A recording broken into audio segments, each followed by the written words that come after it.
कक्षा 12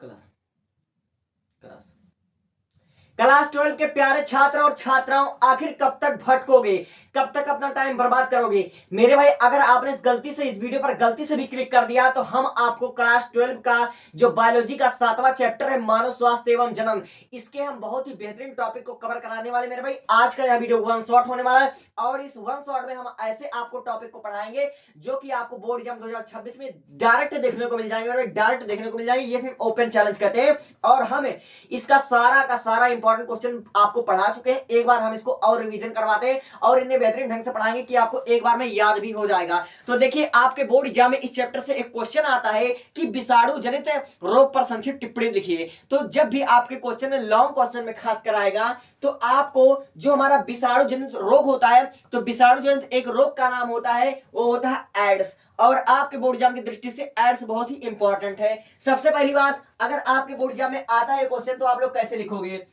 ठीक है। जो हमारा एक नंबर में मल्टीपल चॉइस क्वेश्चन में हमारा पूछा जाता है वो होता है एड्स का फुल फॉर्म क्या होता है। तो एड्स का जो हमारा फुल फॉर्म होता है वह होता है एक्वायर्ड इम्यूनोडेफिशिएंसी सिंड्रोम।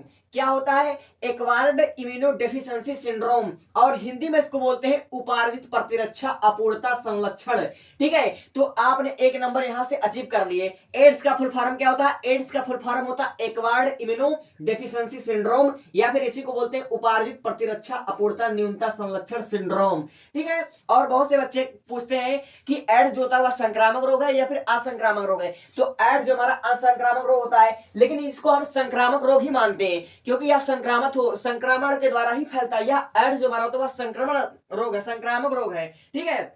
और आप लोग बोर्ड एग्जाम में कैसे लिखोगे अगर एड्स पर आएगा, तो आप लोग लिखोगे एड्स जो होता है मेरे भाई, एड्स यह रेट्रोवायरस विषाणु द्वारा होता है। एड्स किसके द्वारा होता है? Ads retrovirus. एड्स जो हमारा होता है वह रेट्रोवायरस वायरस द्वारा होता है, ठीक है। एड्स रेट्रोवायरस विषाणु द्वारा होता है, इसे एचआईवी रोग भी कहते हैं, ठीक है। एड्स जो हमारा होता है वह किसके द्वारा होता है? रेट्रोवायरस द्वारा होता है, यह एचआईवी रोग होता है, ठीक है। इसको एचआईवी रोग भी कहते हैं, ठीक है।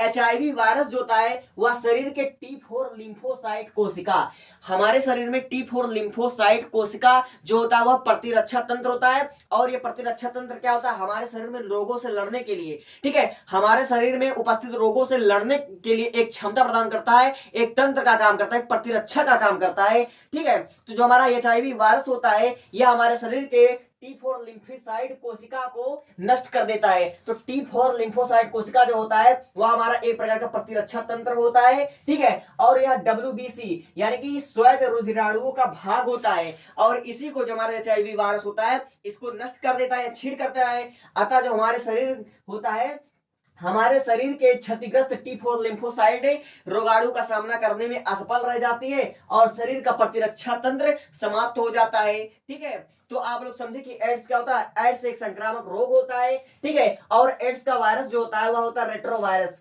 यानी कि एड्स रेट्रोवायरस विषाणु द्वारा फैलता है, इसे एचआईवी भी कहते हैं। या एचआईवी वायरस जो होता है वह हमारे शरीर के T4 लिम्फोसाइट कोशिका यानी कि प्रतिरक्षा तंत्र जो हमारा श्वेत रुधिराणुओं का भाग होता है उसको नष्ट कर देता है या छीड़ कर देता है। अतः जो हमारे शरीर होता है, हमारे शरीर के क्षतिग्रस्त T4 लिम्फोसाइट रोगाणुओं का सामना करने में असफल रहती है और शरीर का प्रतिरक्षा क्षमता जो होता है वह समाप्त हो जाता है। अब हम आते हैं संचरण पर, यानी कि कारण पर आते हैं।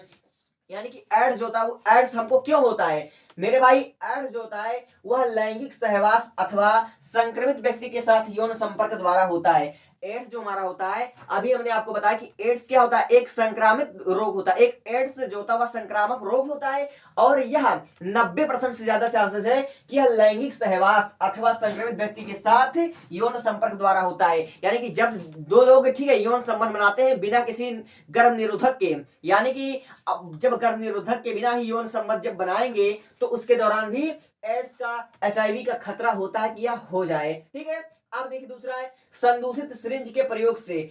आप लोगों ने देखा होगा कि डॉक्टर जब एक इंजेक्शन को एक व्यक्ति को देता है उसके बाद उसको फेंक देता है। अगर इंजेक्शन को एक व्यक्ति से दूसरे व्यक्ति में भी यूज किया जाए तो मेरे भाई क्या होगा कि जो हमारा पहला व्यक्ति होगा जिसमें इंजेक्शन लगाया होगा, अगर वह हमारा संक्रमित व्यक्ति होगा तो उसके शरीर से वायरस जो होता है उसके शरीर से विषाणु निकलेगा और एक स्वस्थ मनुष्य में भी प्रवेश कर सकता है। अगर आप सिरिंज को एक ही व्यक्ति का लगाए हुए सिरिंज को दोबारा किसी दूसरे व्यक्ति में अगर आप लोग लगाओगे तो वायरस का मतलब आदान प्रदान हो जाएगा। संदूषित सिरिंज के प्रयोग द्वारा भी एड्स का खतरा रहता है, यानी कि एक संक्रमित व्यक्ति से एक सुरक्षित व्यक्ति में यह पहुंच जाएगा। ठीक है, अब देखिए संदूषित रुधिर का आधान या प्रदान द्वारा, संदूषित रुधिर आधान द्वारा यानी कि जब आप लोग किसी को उसको जो हमारा रुधिर होता है, जो ब्लड होता है, उसको डोनेट करते हो या फिर आप लोग किसी से ब्लड को लेते हो, खून को लेते हो, तो डॉक्टर किसी को खून चढ़ाने से पहले या किसी का खून लेने से पहले क्या करता है, उसको टेस्ट करता है, उसको अच्छी तरीके से जांच करता है कि इसके खून में कहीं कोई विषाणु तो नहीं है, ठीक है, कहीं एड्स के लक्षण तो नहीं है, इसको क्या करता है, वो टेस्ट करता है। ठीक है, अब देखिए अंग प्रतिरोपण द्वारा, यानी कि बहुत से बच्चे क्या करते, बहुत से जो हमारे पेशेंट होते हैं वह अंग प्रतिरोपण करते हैं, या तो अंग को लेते हैं या फिर दान करते हैं, तो उसमें भी खतरा होता है। अब देखिए कृत्रिम वीर सेचन द्वारा, जब दो लोग, ठीक है, मतलब दो लोग जब यौन संबंध बनाते हैं तो एड्स का जो हमारा वायरस होता है वह मानव के वीर में यानी कि सीमन में पाया जाता है। ठीक है, वह मानव के वीर के में सीमन में पाया जाता है। कृत्रिम वीर सेचन द्वारा भी एड्स का खतरा होता है। अब देखिए प्रसव के समय माता से शिशु में, प्रसव के समय यानी कि डिलीवरी के समय में अगर माता को एड्स है, ठीक है, तो उससे उसके बच्चों में भी जा सकता है। यह एक संक्रमण मतलब संक्रमित रोग है, इसको इस बात की यह पुष्टि करती है। अब आता है लक्षण पर कि एड्स के संक्रमण के फलस्वरूप अन्य लिम्फोसाइट को सक्रिय करने वाली जो हमारी सहायक कोशिका होती है उसके संख्या में भारी कमी आ जाता है। उग्र रोग से पीड़ित व्यक्ति 3 वर्षों में या 4 वर्षों के भीतर ही अन्य रोगों से जैसे कैंसर या अन्य संक्रमणों द्वारा मर जाता है। ठीक है, तो टेक स्क्रीनशॉट और हम इसके आगे का पार्ट यहाँ पर लिखते हैं। ठीक है, टेक स्क्रीनशॉट।